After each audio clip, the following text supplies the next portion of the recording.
मणिपुर में बीते कई हफ्तों से हालात तनावपूर्ण बने हुए हैं। सड़कें सूनी पड़ी हैं। जगह जगह आगजनी की खबरें सामने आई। हिंसक वारदातों में अब तक 75 से 80 लोग अपनी जान गंवा चुके हैं। कई लोग घायल हैं।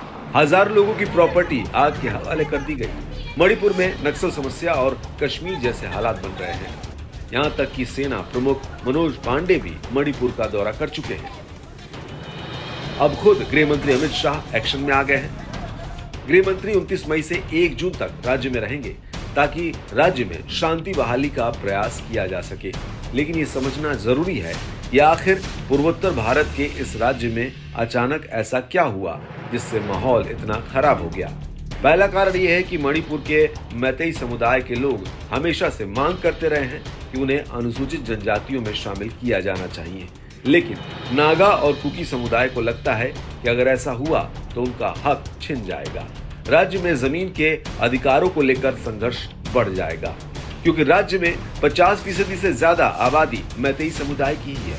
फिलहाल घाटी में रहने वाले लोग पहाड़ी इलाकों में जमीन नहीं खरीद सकते हैं, लेकिन अनुसूचित जनजाति का दर्जा मिलने के बाद मैतेई ऐसा कर सकेंगे।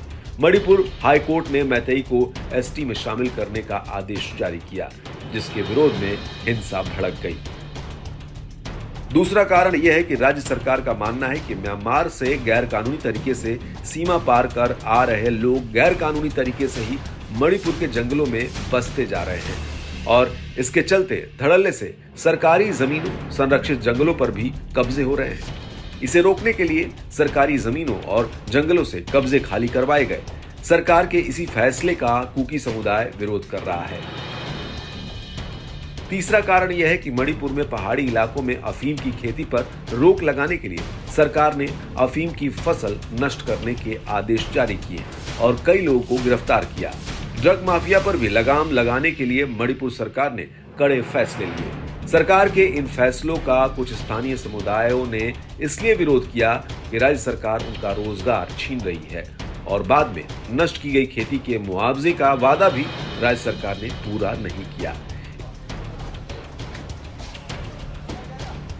इन्हीं कारणों की वजह से मणिपुर बीते 3 मई से कठिन समय से गुजर रहा है। लेकिन अब शांति बहाली के लिए खुद अमित शाह आए हैं, तो अगर मणिपुर में शांति बहाल करनी है तो बीच का कोई रास्ता निकालना होगा। सरकार को भरोसा देना होगा कि वो हर फैसले में नागा, कुकी और मिजो समुदाय के साथ भी खड़ी है। सरकार को स्थानीय आदिवासी समुदायों में भी भरोसा जगाना होगा ताकि फिर से मणिपुर को हिंसा की आग में न धकेला जा सके।